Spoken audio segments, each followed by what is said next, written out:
Nobody knew the night nurse was Army Ranger until armed gunmen stormed the hospital ward. The blood spreading across the polished white floor of Mercy Cross Hospital ICU was not from a patient. It was from a man who thought he could walk into Maya Santos's unit and threaten her people. He thought wrong. In the next 4 minutes, everyone in that building would learn that the gentlest nurse on staff was also the deadliest person in the room. If you think nurses are just kind souls handing out medications, you are about to have your entire worldview shattered. Subscribe right now, because this story will show you the warriors hiding in scrubs who protect us while we sleep. The blizzard hit Denver at 9 p.m. on a Tuesday in February. By 10 p.m., the city was buried under 3 feet of snow that turned highways into parking lots and made the world outside Mercy Cross Hospital look like the surface of an alien planet. Inside the ICU on the 4th floor, Maya Santos moved through her rounds with the quiet efficiency of someone who had done this dance 1,000 times. Her scrubs were dark blue, worn soft from too many washes. Her hair was pulled back in a simple ponytail. Her badge photo made her look younger than 32, and the smile in that picture was the same smile she gave every patient, every family member, every scared kid who woke up in a strange room full of beeping machines and wondered if they were going to die. Room 412 held David Chun, 16 years old, skateboarding accident, broken pelvis, and a fractured femur. He was awake when Maya entered, staring at the ceiling with the hollow eyes of someone who had been told they would miss the rest of their basketball season and maybe never play again. His parents had gone home an hour ago to check on his younger sister. He was alone in the way that teenagers are alone when the world has just proven it can break them. "Hey, David," Maya said softly, checking his foreline with hands that never fumbled, never hesitated. "Pain level? 7. He whispered. "Maybe 8. Maya adjusted his medication without needing to check the chart. She had memorized every patient's needs on her first pass through the unit. It was a habit from another life, the kind of habit that saved seconds and seconds saved lives. "This will help. Get 5 minutes. David looked at her with eyes that were trying very hard not to cry. "Do you think I will walk normal again?" Maya pulled up the chair next to his bed and sat down. She was not supposed to sit. Sitting took time, and the ICU was understaffed, and there were 10 other patients who needed vitals checked and medications administered and notes entered into systems that crashed every third time you tried to save your work. But Maya sat anyway because this kid reminded her of someone, and that someone was dead, and sitting with David for 3 minutes was not going to change her shift, but it might change his night. "I think you're tougher than you know," Maya said. "I think your body is going to heal, and you're going to have a wicked scar and a great story. And I think a year from now, you'll be back on that court proving everyone wrong who doubted you." "How do you know?" David asked. "Because I have seen people survive things that should have killed them. I have seen people get back up when getting back up should have been impossible. And you know what they all had in common? They decided they were not done yet. So you decide, David. Are you done?" David stared at her for a long moment. Then he shook his head. "No, I'm not done." Maya smiled, and it was real. "Good. Now close your eyes and let the meds work. I will be back in an hour to check on you." She stood and walked out of the room, pulling the door most of the way closed behind her. The ICU hallway was long and sterile, lit by fluorescent lights that hummed with a frequency most people could not hear, but Maya could. She heard everything. The ventilators breathing for patients who could not breathe for themselves. The heart monitors beeping in syncopated rhythms. The shuffle of Dr. Rachel Morrison's clogs as the attending physician made her way down from the other end of the unit, her face buried in a tablet, reviewing labs that had come back from the night shift blood draws. "Santos," Morrison said without looking up. "Patient in 407 is complaining about her catheter again. Go sweet talk her into keeping it in for another 12 hours, or I'm going to have to reinsert it, and neither of us wants that." "On it," Maya said, "and stop spending so much time with the Chun kid. We are not a therapy service. We are an ICU. Save a hand holding for day shift when they have the staff for it." Maya nodded and said nothing because arguing with Dr. Morrison was like arguing with a brick wall that had a medical degree and a God complex. Morrison was brilliant and abrasive and had been working 80-hour weeks since before Maya was born. She did not believe in bedside manner. She believed in competence and efficiency and keeping people alive long enough to complain about the food. Maya turned toward room 407, and that was when she saw it. The security camera feed on the monitor at the nurse's station. For men exiting a white hospital transport van in the ambulance bay. They were dressed as EMTs. Their uniforms were correct. Their movements were not. Real EMTs rushed. They moved with controlled chaos, adrenaline and urgency stitched into every step. These men moved like operators. Slow, methodical, scanning corners, checking sight lines. One of them touched his hip where a holster would be hidden under the jacket. Maya stopped walking. Her hand drifted to her pocket where her phone was and then stopped halfway there because her phone was at the nurse's station charging and she was 15 feet away from it, and those men were 30 seconds from the elevator that would bring them to this floor. She looked at Dr. Morrison, who was still staring at her tablet. She looked at the two other nurses on shift, both of them busy with paperwork and medication carts and the million small tasks that made up a night in the ICU. She looked at the rooms full of patients who could not run, could not fight, could not do anything but trust that the people taking care of them would keep them safe. Maya Santos had not worn a uniform in 4 years. She had not fired a weapon in 4 years. She had not used her training for anything except understanding triage and staying calm when everyone else was panicking. She had left that life behind because that life had taken her brother, and she had promised herself she would never again be in a position where she had to choose who lived and who died. She was a nurse now. Nurses gave medicine and checked vitals and held hands, and that was enough. That had to be enough. The elevator doors opened on the 4th floor. The 4 men stepped out. The first one pulled a pistol from under his jacket. The second one pulled a rifle that had been collapsed and hidden in a duffel bag. The 3rd and 4th men moved to block the stairwell exits. This was not a robbery. This was a tactical operation. Maya felt something click in her chest. It was not fear. Fear was useful, but fear made you freeze, and freezing got people killed. What clicked was older than fear. It was training. It was muscle memory. It was 4 years of trying to be someone else falling away in the space between one heartbeat and the next. She turned to the nearest supply closet and opened it. Her hands were steady. She reached past the bandages and the sterile gloves and the boxes of syringes. She grabbed a pair of trauma shears and slid them into her pocket. She grabbed a roll of medical tape. She looked at the crash cart parked against the wall and calculated how fast she could move it to block the hallway. She looked at the medication room and thought about which drugs could be weaponized if you knew what you were doing. She knew what she was doing. The first gunman rounded the corner into the ICU proper. He raised his weapon and fired a single shot into the ceiling. The sound was apocalyptic in the contained space. Ceiling tiles exploded. Dr. Morrison dropped her tablet. The 2 nurses screamed. Patients in nearby rooms cried out in confusion and terror. Nobody move, the gunman shouted. His voice was calm, professional. This is not about you. This is about one person. Tell us where Sarah Reeves is, and everyone else walks out of here alive. Maya understood immediately. Sarah Reeves, federal witness, room 407. The woman who had supposedly been in a car accident, but whose injuries looked more like she had been beaten and left for dead. The woman who had 2 U.S. Marshals stationed outside her room until budget cuts and the blizzard had pulled them away for emergency duty elsewhere. The woman who was currently sedated and intubated and could not run or fight or even wake up to know she was about to die. The gunman's eyes swept the room. They passed over Dr. Morrison, over the 2 nurses, over Maya, standing near the supply closet. He saw staff. He saw frightened hospital workers. He did not see the woman who had jumped out of helicopters in the dark over hostile territory. He did not see the pararescueman who had earned her beret by swimming through ice water and carrying 200-pound dummies up mountains until her lungs burned and her legs gave out, and then doing it again. He did not see Staff Sergeant Maya Santos. He saw prey.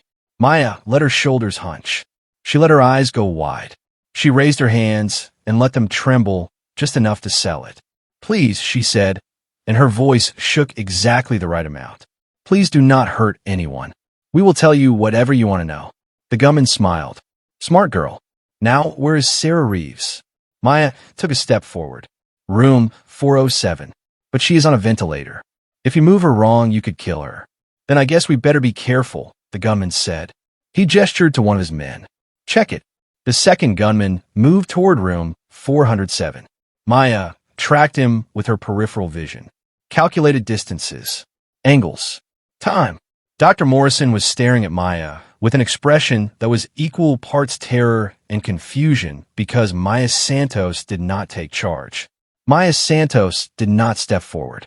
Maya Santos shuffled and apologized and made herself invisible. Except right now, Maya Santos was doing none of those things. The second gunman reached room 407, pushed open the door, looked inside, turned back to his leader. She is not here. Bed is empty. The first gunman's face went very still. He turned slowly to look at Maya. Where is she? Maya met his eyes, and for just a fraction of a second, she let him see what was underneath the nurse costume. She let him see the operator. Then she let the mask drop back into place, and her voice went small again. I do not know. Maybe they moved her. Maybe she is in surgery. I was out on shift an hour ago. The gunman stared at her. He did not believe her, but he could not prove she was lying. Find her, he barked to his men, room by room, and if anyone tries to run or call for help, shoot them. The four gunmen split up with the kind of coordinated precision that told Maya everything she needed to know. These were not amateurs. These were not desperate criminals making stupid decisions. These were professionals executing a contract, and that made them infinitely more dangerous because professionals did not panic and professionals did not make mistakes and professionals absolutely did not hesitate to kill anyone who got in their way. The leader, a man with cold gray eyes and a scar running down his left cheek, kept his weapon trained on the nurse's station while his three subordinates began clearing rooms one by one. Maya watched them move and calculated odds that were not in her favor. 4 armed operators versus 1 unarmed nurse, and the math was simple and brutal. Dr. Morrison was pressed against the wall, her face pale, her hands shaking in a way Maya had never seen before. Morrison was unshakable. Morrison had pronounced 20-year-olds dead from gunshot wounds without blinking. Morrison had told parents their children were not going to make it, and then gone to the next room and saved someone else without missing a beat. But Morrison had never had a gun pointed at her face, and there was a difference between choosing to walk into trauma and having trauma kick down your door and put a rifle barrel against your forehead. The 2 other nurses, Jessica and Tom, were huddled behind the desk, crying, whispering prayers, doing what normal people did when their world turned into a nightmare with no warning. Maya was not normal people. Maya had lived through 14 months in places where gunfire was the soundtrack to breakfast, and the question was never if someone would die today, but how many, and could you save any of them? She had carried wounded operators through streets where every window could hide a sniper. She had performed field surgery with bullets snapping past her head close enough to feel the displacement of air. She had watched her baby brother bleed out in her arms while she screamed for a medevac that came 3 minutes too late. 3 minutes. The difference between life and death. The difference between going home and going into the ground. Maya had learned something in those 3 minutes. She had learned that hesitation killed people. She had learned that sometimes the only way to save lives was to take them. She had learned that compassion without action was just watching people die with a sad face. The leader's radio crackled. Team 2 checking rooms 401 through 404. Negative contact. Multiple patients, all accounted for. None matching target description. Copy, the leader responded. His eyes never left the staff. His finger never left the trigger guard. He was good. Too good. Maya marked him as the primary threat. Take him down first, and the others would lose their command structure. But taking him down meant closing a 15-foot gap while he had a rifle pointed at center mass, and even if she was fast, even if she was lucky, fast and lucky did not stop bullets. She needed a better opening. She needed chaos. Room 407 was where they thought Sarah Reeves should be, but Sarah Reeves was not there because Maya had moved her 30 minutes ago. It was instinct more than planning. When a marshal detail had pulled out, When Maya had heard them talking about reduced security and budget constraints and acceptable risk levels, something in her gut had screamed wrong. She had waited until Morrison was busy with a code in another room. She had disconnected Reeves from the monitors, transferred her to a portable ventilator, and wheeled her gurney down the hall to the CT scanner room. It was technically a sterile imaging suite, but it had a door that locked from the inside and no windows, and most importantly, it was the last place anyone would look for a patient, because patients were supposed to be in beds and rooms with numbers. Maya had reconnected the monitoring equipment, made sure Reeves was stable, and then returned to her rounds like nothing had happened. It had taken 4 minutes. For minutes of breaking hospital protocol and federal witness protection guidelines, and probably a dozen laws Maya did not have time to worry about. For minutes, that might be the only reason Sarah Reeves was still breathing. Team 3, the radio crackled again. Checking 405 through 408. We have eyes on an empty bed in 407, ventilator still running. She was here recently. The leader's jaw tightened. He turned to Maya. Where did you move her?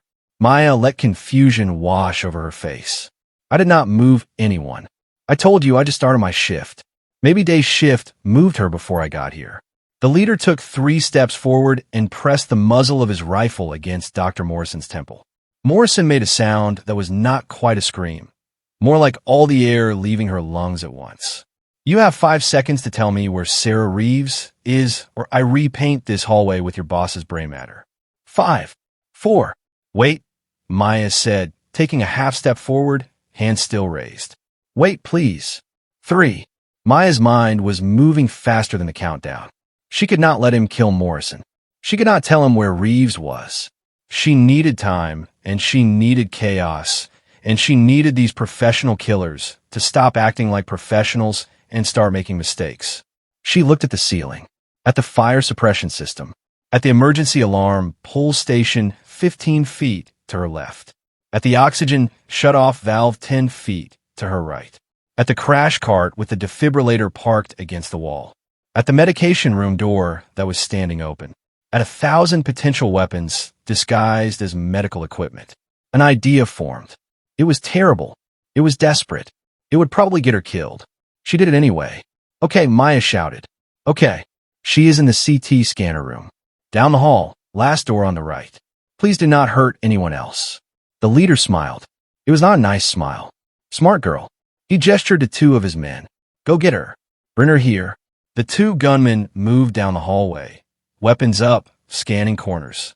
They passed room after room of terrified patients who had nowhere to run and no way to fight, and whose only protection was the idea that hospitals were supposed to be safe places. That idea was a lie tonight. Maya watched the 2 men disappear around the corner toward the CT scanner room. She had maybe 90 seconds before they reached the door, found it locked, breached it, and discovered Sarah Reeves unconscious and helpless. 90 seconds to change the math. You, the leader said, pointing at Maya. Sit down on the floor. Hands on your head. Maya complied, moving slowly, shuffling toward the floor like every movement hurt. She laced her fingers behind her head. The leader relaxed by exactly 3%. It was enough. Maya's right hand, hidden behind her head, touched the back of her neck. Touched the small scar there from a piece of shrapnel that had missed her spine by 2 millimeters. Touched the memory of who she used to be. Her fingers curled into a fist. The air in the ICU changed. Something shifted. The leader felt it, but he did not understand it. He was about to. Maya's eyes flicked to Tom, the male nurse still hiding behind the desk. Tom was young, maybe 25, fresh out of nursing school, probably still paying off student loans and dreaming about a career where the worst thing that happened was a difficult patient. Tom was staring at Maya with wide, terrified eyes. Maya held his gaze. She mouthed 3 words. When I move. Tom's eyes went even wider.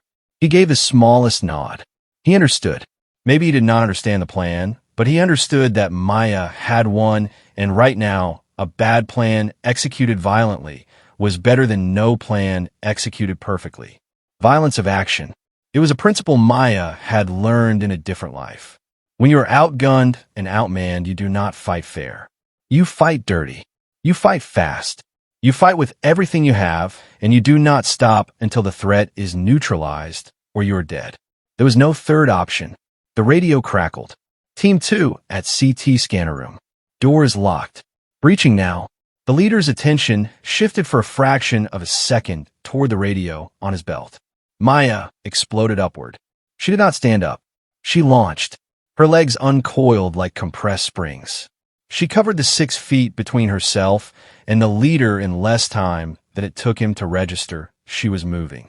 Her left hand shot out and grabbed the barrel of his rifle, shoving it upward and to the right away from Morrison's head. Her right hand, still in a fist, drove forward in a hammer strike that caught the leader directly in the throat. Not hard enough to crush his trachea. She was not trying to kill him yet, but hard enough to make his body's autonomic response override everything else. His hands released the rifle. His body doubled over. He could not breathe, could not speak, could not shout orders. Maya ripped the rifle from his weakened grip, flipped it around in one fluid motion, and slammed the buttstock into the side of his head. He went down hard, not unconscious, but close. The third gunman, the one who had stayed behind with the leader, was just processing what he was seeing when Maya pivoted and fired 3 rounds. Not at him, at the oxygen valve on the wall. The valve exploded in a shower of sparks and pressurized gas. The oxygen line ruptured. Alarms started screaming.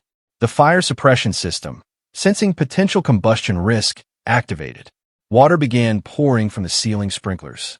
The third gunman raised his weapon, but the floor was already slick. His boots lost traction. He slipped. Maya closed the distance, using the rifle she had taken like a spear, driving the muzzle into his gut. He doubled over. She brought her knee up into his face. Bone crunched. Blood sprayed. He went down. Maya took his weapon too. Now she had 2 rifles, and the odds had just changed.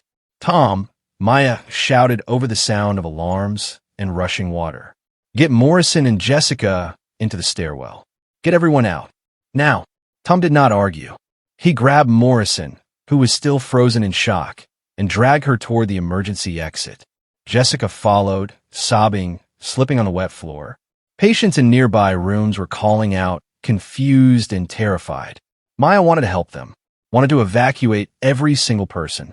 But the 2 gunmen were coming back from the CT scanner room, and when they found it empty, they would know she had lied, and they would start executing hostages, and Maya could not save everyone, but she could buy them time. The CT scanner room was a dead end. The gunmen would realize that, would turn around, would come back. Maya moved fast. She grabbed the crash cart, the one with the defibrillator, and shoved it into the middle of the hallway, creating a choke point. She grabbed 4 poles and oxygen tanks, and anything heavy, building a barricade that would not stop bullets, but would slow movement and force the gunmen to bunch up. Then she took position behind the nurse's station desk, both rifles laid out in front of her, and she waited. Her heart was not racing. Her hands were not shaking. She was breathing slow and controlled, the way she had been taught a lifetime ago. This was not panic. This was preparation. The radio on the downed leader's belt crackled. Team 2. The room is empty. She's not here. We're coming back. Maya keyed the radio. Copy that. Bring everyone to the main desk. We're moving to Plan B. There was a pause. Then, confirm. Who is this? Maya smiled without humor. This is the person who is going to kill all of you unless you leave my hospital in the next 60 seconds. Another pause. Longer this time. Then laughter. Cold and cruel. You're just a nurse. Maya looked down at the 2 unconscious men at her feet, at the rifles in her hands, at the controlled chaos she had created in less than 3 minutes, at the patients she was protecting and the staff she had evacuated and the line in the sand she had just drawn in blood and water. I was never just a nurse, Maya said softly, and you just made the last mistake of your life. The 2 gunmen came around the corner fast, weapons up, trained and ready. They expected chaos. They expected frightened nurses huddling in corners begging for their lives. They expected easy targets. What they got was Maya Santos rising from behind the barricade with a stolen rifle and the cold mechanical precision of someone who had done this before in places where mercy was a luxury no one could afford. She fired twice. Set her mass. Both rounds hit the lead gunman's chest plate. Body armor saved his life, but the kinetic impact was like getting hit with a sledgehammer. He went down gasping, ribs cracked, lungs struggling to remember how to pull air. The second gunman dove behind a supply cart, returning fire blind, bullets chewing up the nurse's station desk and sending monitor screens exploding in showers of glass and sparks. Maya dropped below the desk, counted 3 seconds while plaster dust rained down on her head, then moved. Not back. Forward. She rolled left, came up behind the medication room door frame, and fired again. 3-round burst. The supply cart the gunman was hiding behind was rated for holding bandages and sterile equipment, not stopping rifle rounds. The bullets punched through steel and supplies. The gunman screamed, not dead but hit. His weapon clattered to the floor. Maya advanced, weapon up, scanning for threats. The injured gunman was clutching his shoulder, blood seeping between his fingers, his face twisted in pain and shock. Maya kicked his rifle away, zip-tied his hands with medical restraints from her pocket, and kept moving. 2 down, 2 more somewhere in the building. And one of them was smart enough to have stayed quiet on the radio, which meant he was adapting, which meant he was dangerous. The fire alarms were still screaming. Water from his sprinklers had turned the ICU into a flood zone. Ceiling tiles were collapsing. Sparking electrical fixtures were shorting out, and the emergency lighting had kicked in, bathing everything in red. It looked like a scene from hell. Maya moved through it like a ghost, checking corners, clearing angles, every movement economical and precise. She passed room 412, where David Chun was pressed against the far wall of his bed, eyes wide with terror. Maya held up one hand. Stay down. Stay quiet. You are safe. David nodded frantically. Maya moved on. Her radio crackled. The voice that came through was different now. Calmer. More measured. This was not the barking of a tactical leader issuing commands. This was someone thinking. Impressive, the voice said. You took down 3 of my men in under 5 minutes. Former military? Maya did not respond. Responding gave away position. She kept moving, circling toward the south stairwell where the last known position of the 4th gunman had been. The voice continued. You moved the witness before we arrived. That shows operational awareness. You created chaos and used it as cover. That shows training. You did not kill my men when you could have. That shows restraint. Or weakness. I have not decided which. Maya reached the stairwell door. It was closed. She could breach it, but breaching made noise, and noise got you killed. She looked at the security camera mounted above the door. Smashed. Someone did not want to be seen. The 4th gunman was in that stairwell waiting. This was an ambush. The radio again. My name is Victor. I was Spetsnaz before I took private contracts.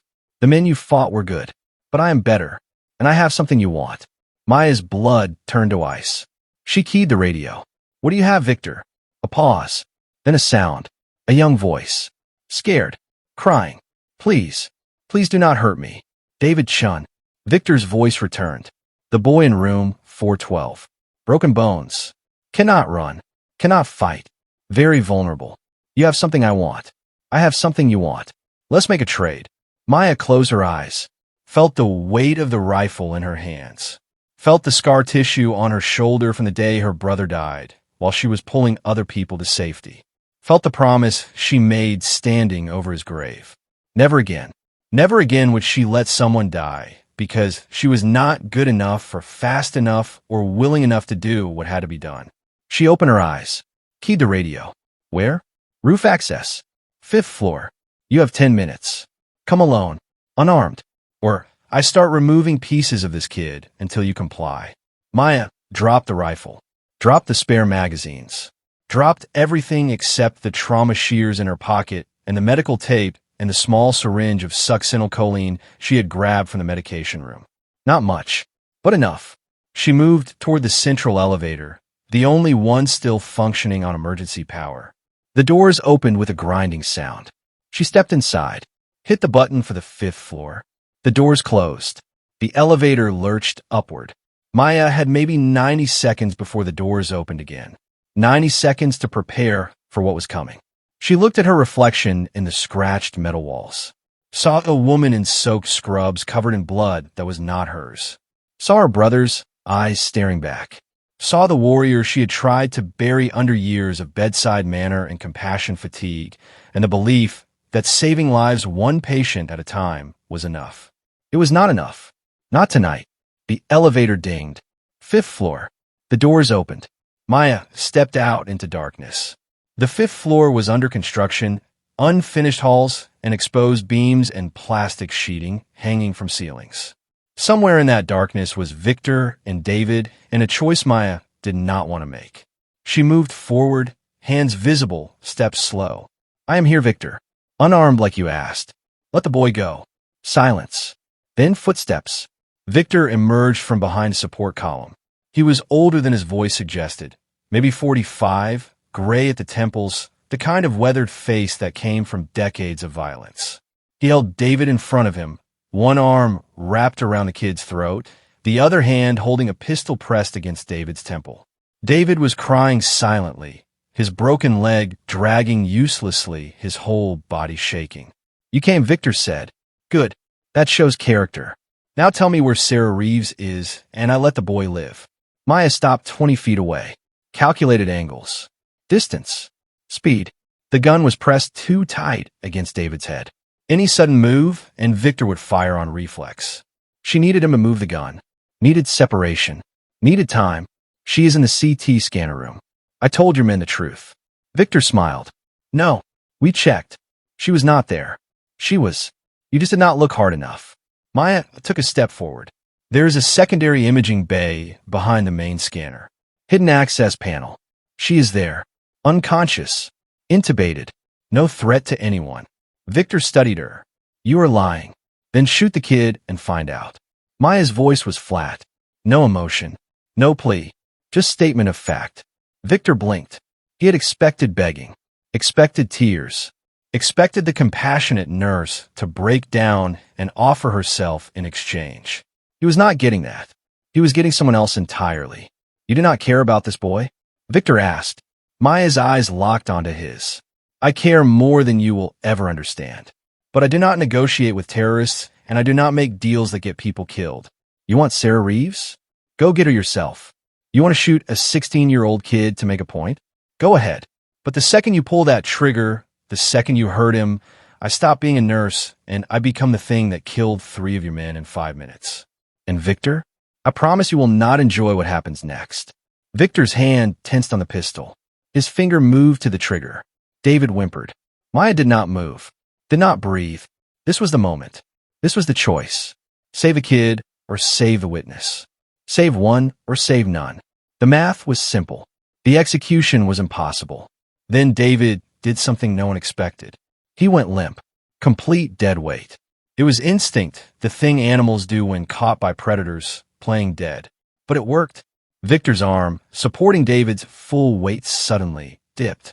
The gun moved away from David's head by 3 inches. 3 inches of separation. 3 inches of opportunity. Maya moved. She covered 20 feet in less than 2 seconds. Victor saw her coming, tried to adjust, tried to bring the gun back to David's head. Too slow.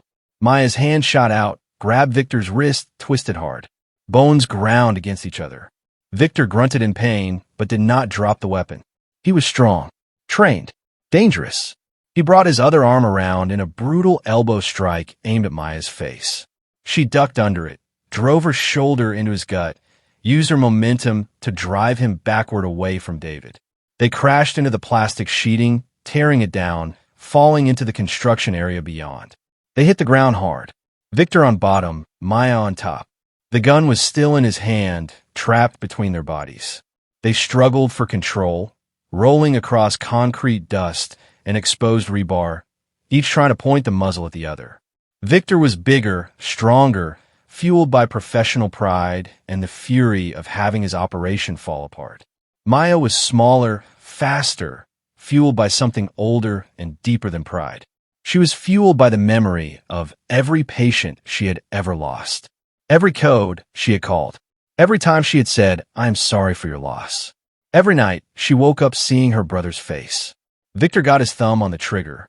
The gun went off. The sound in the enclosed space was deafening. The bullet hit nothing but concrete. They rolled again. Victor ended up on top, using his weight advantage, pressing down. The gun was inches from Maya's face now. He was grinning. Strong, but not smart enough. Maya brought her knee up hard between his legs. Victor's grin vanished. His grip loosened. Maya twisted, reversed their positions, and drove the heel of her palm into his nose. Cartilage crunched. Blood sprayed. Victor roared and bucked her off. They separated, both scrambling to their feet. Victor still had the gun. Maya had nothing. They faced each other across 10 feet of darkness and dust and hatred. You should have stayed a nurse, Victor spat blood. Now you die like a soldier. He raised the gun. Maya dove left as he fired. The bullet sparked off exposed pipe. She rolled behind a stack of drywall. Victor advanced, firing methodically, trying to flush her out. Click. Empty magazine. Victor ejected it, reaching for a spare. Maya burst from cover, closing the distance before he could reload. She hit him with everything she had. Years of suppressed rage. Years of guilt. Years of being gentle when the world demanded violence. She struck his throat, his solar plexus, his knee, targeting nerve clusters and structural weaknesses. Victor was trained, but Maya was something else. She was a woman who had spent 4 years being kind to people who were dying, and tonight she was done being kind. Victor went down on one knee. Maya grabbed his head and drove it into her rising knee. Once. Twice. He collapsed. Not unconscious, but broken. Maya stood over him, breathing hard, knuckles bleeding, something dark and satisfied rising in her chest before she crushed it back down. No, she was not that person anymore. She was a nurse. Nurses saved lives. She zip-tied Victor's hands behind his back with medical tape from her pocket. Checked his pulse. Stable. Breathing. He would live. She stood and limped back to where David was still on the ground, shaking, crying, but alive. Maya knelt beside him. You are okay. You are safe now. I have got you. David looked at her with awe and terror. Who are you? Maya helped him sit up, checked him for injuries. I am your nurse. That is all you need to know. Sirens wailed outside. Police. SWAT. The cavalry finally arriving now that the battle was over. Maya keyed her radio. This is Nurse Santos, ICU. Threat neutralized. For hostiles down. Hostages secure. We need medical and federal transport for witness protection patient. And someone tell Dr. Morrison she can come back now. Her unit is secure.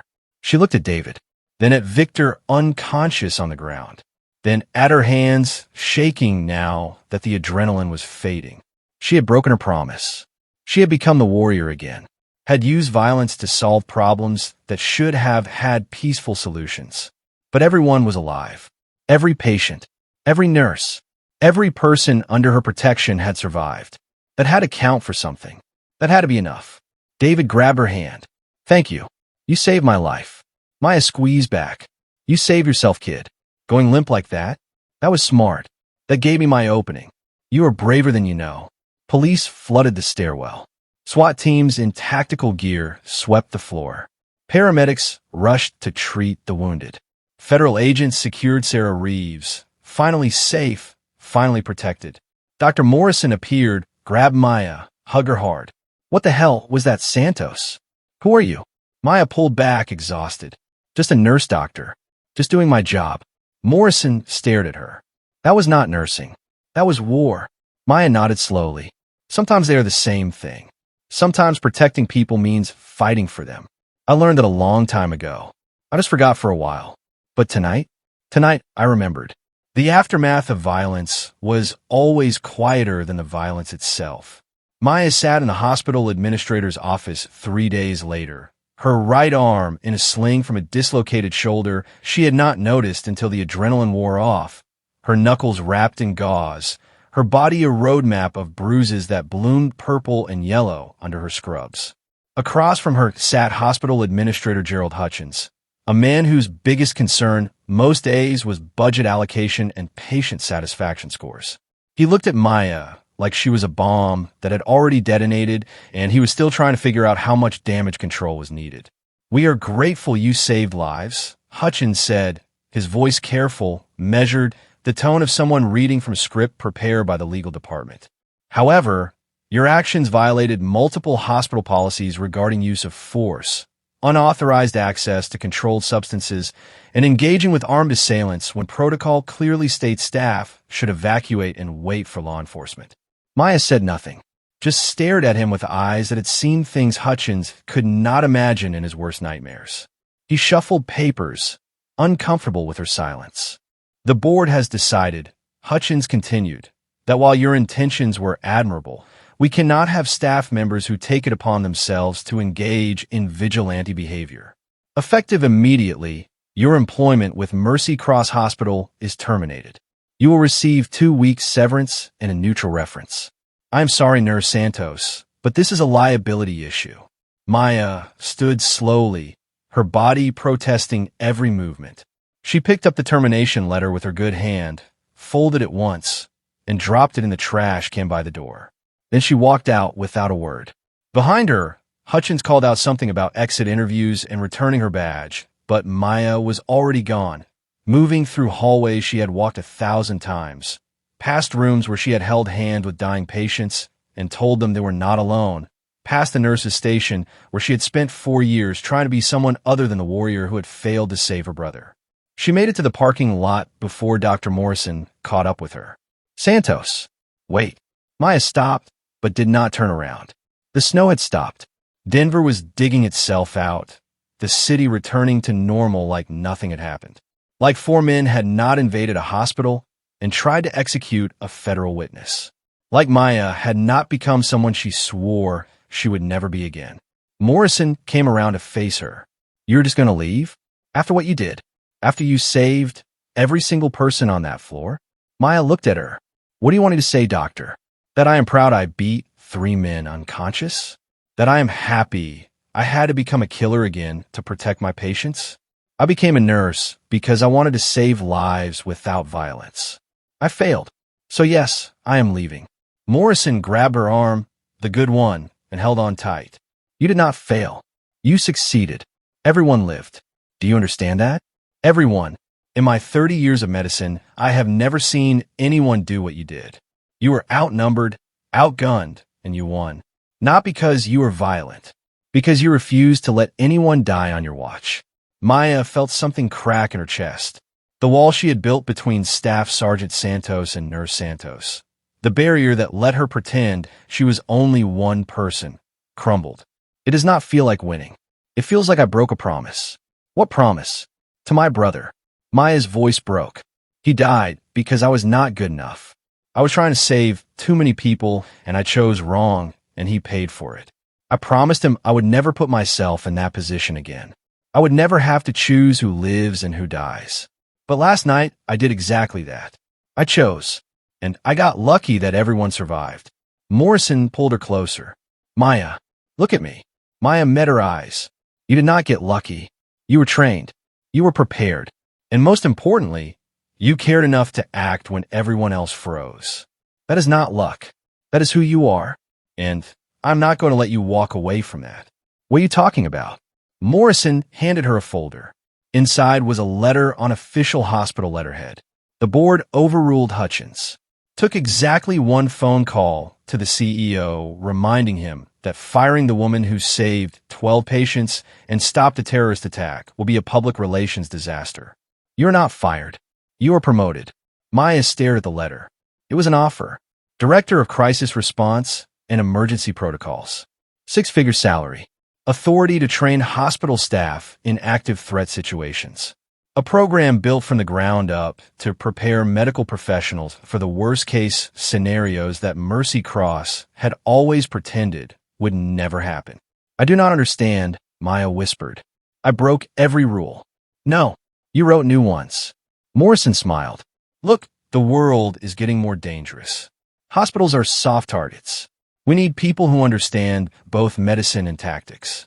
People who can teach nurses and doctors how to protect their patients when the system fails. People like you. So what do you say, Santos? You going to run away, or are you going to help me make sure what happened 3 nights ago never happens again? Maya looked at the letter, at the title, at the salary that would let her finally pay off her student loans and maybe just maybe start the foundation she had always dreamed about, the one in her brother's name, for veterans transitioning to healthcare. She thought about David Chun, who had sent her a card that morning that just said, "Thank you for showing me what brave looks like." She thought about Sarah Reeves, who was alive and awake and would testify next month because Maya had refused to let professionals complete their contract. She thought about every patient she had cared for over 4 years and every patient she could help in the future if she stayed. "I will do it," Maya said, "on one condition. Name it. We create a scholarship fund for combat veterans who want to become nurses, paramedics, doctors, people who have seen war and want to spend the rest of their lives fighting against death instead of for it. We call it the Sergeant Michael Santos Memorial Fund. After my brother." Morrison nodded. "Done. Welcome back, Lieutenant." Maya smiled for the first time in 3 days. "Just Maya. I'm not that person anymore." "Yes, you are," Morrison said gently. "You're just finally accepting that you can be both. The warrior and the healer. The person who fights and the person who saves. They are not opposites, Maya. They never were." 6 months later, Maya stood in front of a classroom filled with nurses, paramedics, and emergency room staff. Behind her, a presentation screen showed tactical scenarios and medical response protocols. She was teaching them how to identify threats, how to create barriers, how to protect patients when violence came through the doors. But more than that, she was teaching them that compassion was not weakness, that caring for people meant being willing to stand between them and harm, that the strongest warriors were not the ones who sought violence, but the ones who fought to prevent it. David Chun sat in the front row. He was walking again, had made the basketball team, wore a small scar on his forehead from where he had hit the ground when he went limp. He called it his warrior mark. He had decided he wanted to be a nurse like Maya, wanted to help people, wanted to be the person who stood in the gap when no one else would. After class, Maya found a letter in her office. It was from the Department of Defense. An official commendation for Operation Nightingale, the mission where her brother had died. The mission that had haunted her for 4 years. The letter had been classified until now. She read it with shaking hands. Sergeant Michael Santos gave his life to ensure the successful extraction of 12 wounded operators during an ambush in Kandahar province. His actions, and those of his sister staff Sergeant Maya Santos, exemplified the pararescue motto, that others may live. Sergeant Santos was posthumously awarded the Silver Star. His final words, recorded by Staff Sergeant Santos, were, "Tell Maya she saved them. Tell her I am proud." Maya read those words 3 times. 4 times. Her vision blurred with tears. She had not let herself cry in 4 years. He was proud. Even at the end, bleeding out, he was proud of her for saving the others. She had not failed him. She had honored him. And everything she had done since, every patient she had saved, every person she had protected, was continuing that honor. Dr. Morrison appeared in the doorway. "You okay?" Maya wiped her eyes and stood. "Yeah, I am good. Better than good, actually." Morrison handed her a phone. "We have a situation at Denver General. Active shooter. They are asking for you specifically. They want the person who stopped the Mercy Cross attack to help coordinate their response."